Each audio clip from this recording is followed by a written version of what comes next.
type stuff. Hi, I'm host Eric, host Talking with Famous People. We're here tonight. Bo suggested a very interesting topic, which is generation gap. It's something that seems particularly interesting to me because, as I mentioned on an earlier episode, my ex-wife joked the other night at dinner. She said to me, "Don't you have any friends your own age?" And Wait, really? yeah, That's uh, pretty funny. I'm like, "Yes, come on, hey." But it's because I guess she noted that a lot of young people and I talk on Talking with Famous People. I have young people, real life friends, like David Dosh came over the other night, I guess it was last night, and made some videos with me, fellow ENTP. And of course, I do have a lot, most of my real life friends are my own age, but people my age, they're a lot less active socially in general than I would like to be. And I don't, even if I were active though, I don't want to go out and go to parties or go to nightclubs or go to bars or something like that. I'm too old for that. I'm not interested in that. So this ends up being a nice way for me to engage socially. So this generation gap issue is interesting to me as well because I don't find myself differing from young people politically because of a generational thing necessarily, or I don't find myself differing from them uh, as human beings because of a generational thing. But I do find myself differing from them in terms of certain media habits, perhaps, and knowledge of technology in particular. There are certain things that they seem to all know about that I don't really know about, and certain things that they seem to appreciate that I don't understand why anybody would appreciate that, and other stuff like that. So I'm interested in your guys' thoughts on this generation gap question. Bo, since you suggested the topic, you want to go next? I think each like cohort has its own like profile of like important like people and important like events that happen that shape their generation. Like my generation, I think 9/11 was very instrumental in our like value forming and how we relate to the state opposed because I became very rebellious against like all this pro terrorism I forgot what it's called, Patriot Act stuff, and that changed my entire like world. Like without that in my life, I would have been a completely different person. Hmm. Yeah, that's, I So definitely think that as 9/11's a big thing with our generation. Are we considered? How old are you, Bo? I'm in between millennial and Generation Z. So what's Or Are we Generation Z? What how what? old are you? I'm 19. I'm the very end of millennial. What did that make What you? what How is what old is are you? millennial? Huh? I'm 21.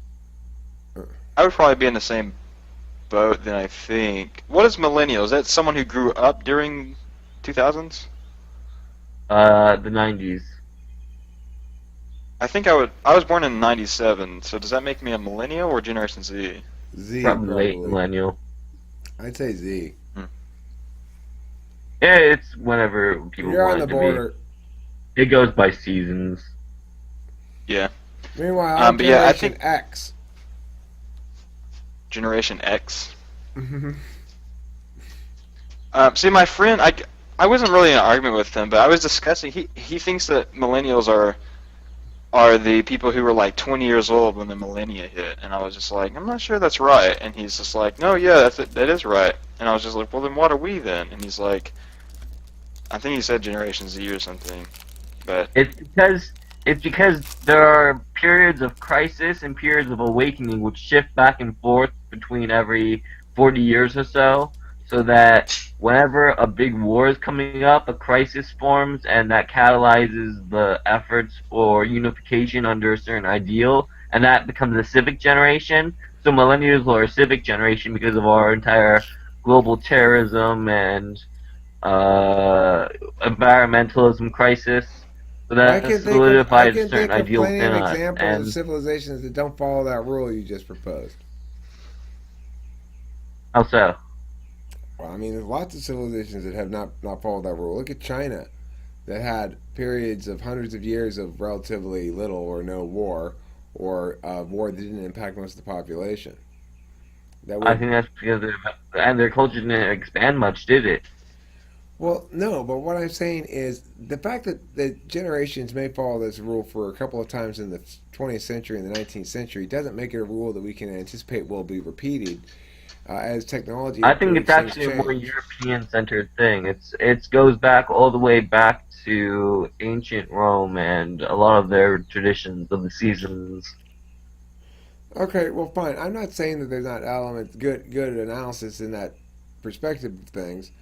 What I'm saying, if you're a civic, like, I think that the generational differences uh, play out differently in a post-internet world than they did in a pre-internet world because, I like, think so too. we're able to communicate directly with one another in ways that people wouldn't I think the probably next spiritual communicate. awakening is going to be the catalyst for the transhumanist awakening.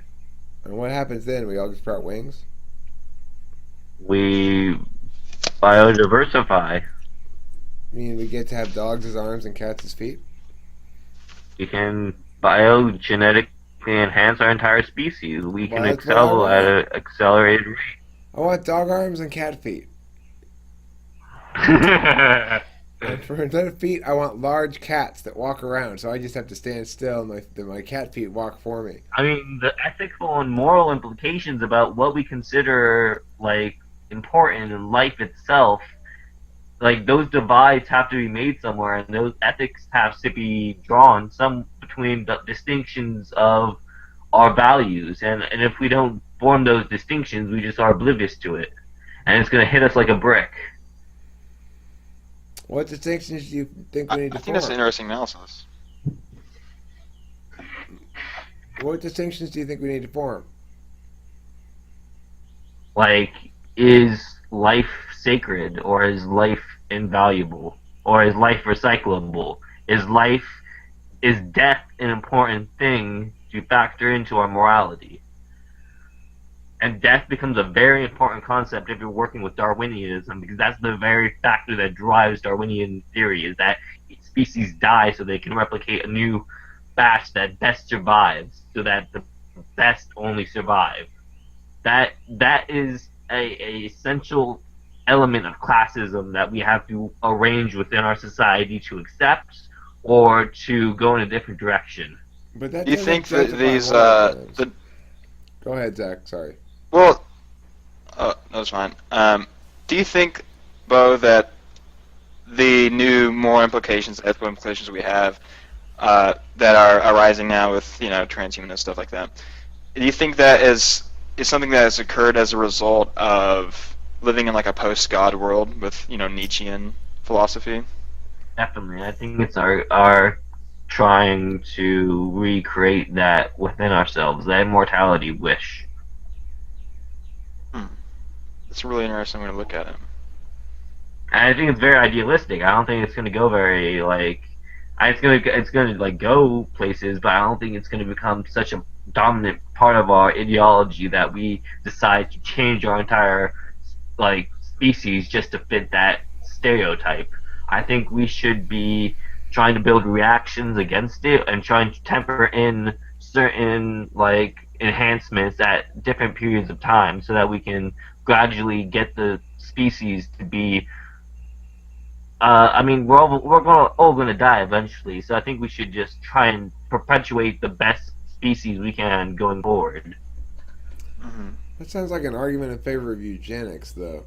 I mean, my position is I'm very my position is that humanity advances first intellectually and morally. That the reason people get upset now because when cops shoot black people is because there's been an advancement in human moral understanding. It's come from the ability of people to see what that crime actually looks like, to feel and express outrage about it. And it's changed the way that society views police shootings now. I think that that's how society changes. It changes one issue at a time. It changes when one issue loses the fight, it loses the argument, and it changes when the consensus changes. So from my perspective, it's a matter of uh, dissembling the government the problem parts of the government one at a time in the same fashion. We may not necessarily immediately get legislative satisfaction, but we know it's going to be more difficult now for governments to pass laws that protect police officers from accountability. That's why one of the reasons why I lament so much the recent shootings of police officers, right? Is that it tilts it back in that favor again, where it says um, police officers now have good reason to be held to different standards because there's a war on cops. There's open season on cops. Yada yada yada. Well, it kind of like is now if you look at the shit going on in the recent news. I mean, shit's going down. Like a lot of cops are getting shot, and I imagine a lot of blacks are still getting shot too. Things have gotten so much worse. Like things have escalated to such a draconian phase now, where it's each side thinks they have the moral high ground. You know, where it's just ideological warfare at this point. Yeah, we're very steep in within culture wars too, so that there are like a growing divide between what each party believes and how they spread those values to their children. Because I don't necessarily believe these things are a generational gap, but a gap between differing factions that take sides within the dialectic, so that you have to pass a value to begin with. I mean, in the Civil War period, there are a lot of like dividing families around those values, but I don't think we have the same kind of thing in this culture war. I think this culture war is about what you inherently think is moral.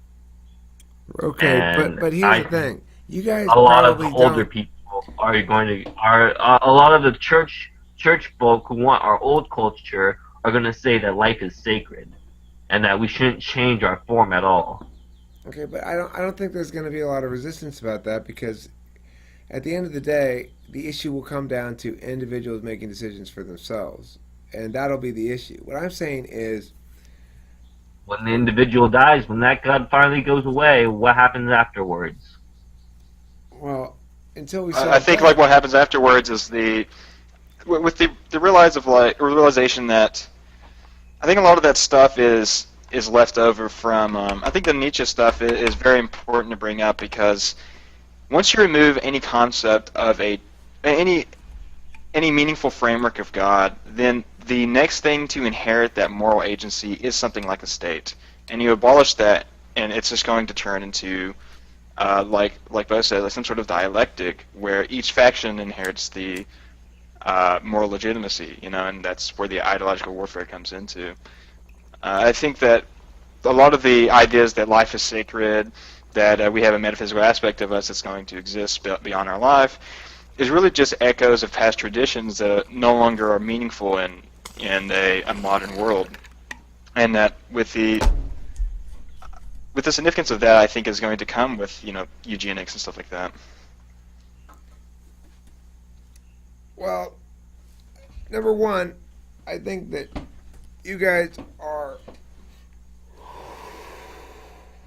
thinking about this culture war notion incorrectly insofar as you're forgetting to compare it to the alternative, the correct alternative, the way it was before, when nobody fucking cared. When the default was, well, of course cops are perfectly nice people who never Never intentionally going back. shoot people. Huh? Yeah, we're never We're going never back to going that. back. We're never going back to it. It's progress. You guys are viewing the culture war as though there's some sort of threatening menace to it. It's I don't think we're saying progress. it's necessarily in like not progress. I think we're just kind of observing the happenings of it, right? Or the effects that it'll ultimately bring. Well, see, I find it encouraging though, not discouraging. I think there's a notion that these disagreements are boding ill for civilization, but I'd say they bode well to the extent that we're actually talking about it. To the extent that cops are getting shot and black people are still getting shot, that's a bad thing. I don't. Remember that somebody's going to shoot cops because they shoot black people. Shoot the cops who shoot the black people. Don't shoot random cops. Right? Shoot I mean, the. I I agree with that sentiment, but I don't want to advocate any sort of murder of anyone, so I am just going to say that. All right, me neither. I'm not saying that you should do that. I'm saying if somebody is going to try to claim any justification for shooting cops, they better be shooting the actual cops who murdered somebody and got away with it. Then they've got some sort of moral case. I'm not saying they should do that. I would not rule in favor of them as a vigilante in that situation. That's why I believe the state should have a monopoly on use of force. And they have a responsibility to use it correctly, which means holding cops accountable for the murders they commit. But my point is not to encourage people to shoot any cops, including those guilty of murder, but rather to point out that you have zero claim to moral legitimacy when you are shooting random cops who had nothing to do with those specific black people getting killed by those other specific cops. Anyway. But it's sort of like a I mean, I agree with that assessment, definitely. I think that the ones who are, shooting cops, stuff like that, I think it comes from a sort of I'm going to go back to the ideological warfare, because in their head it is justified. I mean, this is like the oppressed versus the oppressor type of mindset, which is now becoming evident in our society. If you look at like college campus, everything, it's already there. It's like what Bo said earlier, it's mainstream. So while I agree that I would think you have the moral legitimacy in this argument, I think it's important to understand that these people don't see it that way, and that no way of like convincing them through reason is going to change anything. Well, I mean, I think that there'll always be people who are so wrong that they are willing to commit violence in defense of their wrongness. The issue is when they're motivated by legitimate injustice, the answer is always to address that legitimate injustice as well as to address the injustice that they use in defense of it. If you want to prevent further injustice, responsive injustice, then prevent both injustices, right? Or respond to both injustices. We have to, in fact, start. I don't know. It's been quite a long time, I guess. We have to, in fact, start arresting and imprisoning cops right away. Why is it today? Do you guys see the one today where the guy was an assistant of an autistic man? He was a black guy. He was the behavioral assistant. He was the behavioral assistant of an autistic person. And some moron called the cops apparently and said there's a guy wandering around with a gun. Well, he wasn't wandering around with a gun. He had a toy truck. He was autistic. He was mentally retarded. He was doing autistic shit, like going like stimming with it and stuff, And the guy who got shot, he was his assistant, and he's lying on the fucking ground with his hands in the air, saying, "I am unarmed. This guy has a toy truck. It is not a gun. Do not shoot me. There's no reason for you to have your firearms out, officers. This is an autistic individual. I'm a behavioral aide with this place." And the cops fucking shot him. Wait, what? I'm gonna look this stuff. I didn't know about this. What's it? What? Where would it happen at? Type police autistic behavior aid or something like that. If you just type in police into Google News, it's like the second story about police. I found that police under rifle fire in Columbus, Ohio, 2 hours ago. I'm telling you, man, this is like, yeah, that's the thing. Like, okay, these stories are popping up like crazy, like from both sides. Like, we're gonna see like some real warfare going on if something doesn't change, All right, well, I'm going to take Bo's implicit advice there and say, why don't we draw this one to a close? We got on to police violence as a subject, which is a little bit different than a negative rights subject, which is kind of a nice change of pace. Oh, I found it. It's in Florida. All right, let's talk about this one first here before we end this one then. Let's see. So... Or do you want a separate video about this particular instance? Let's do another video on this. Let's do a part 2 of this or a separate video. Okay, all right, in this real quick, don't start the next one yet, though. I'm going to watch the video and take a piss before we do it, so I have an idea of what to do. I'll link it to. Thanks for watching Talk with Famous People.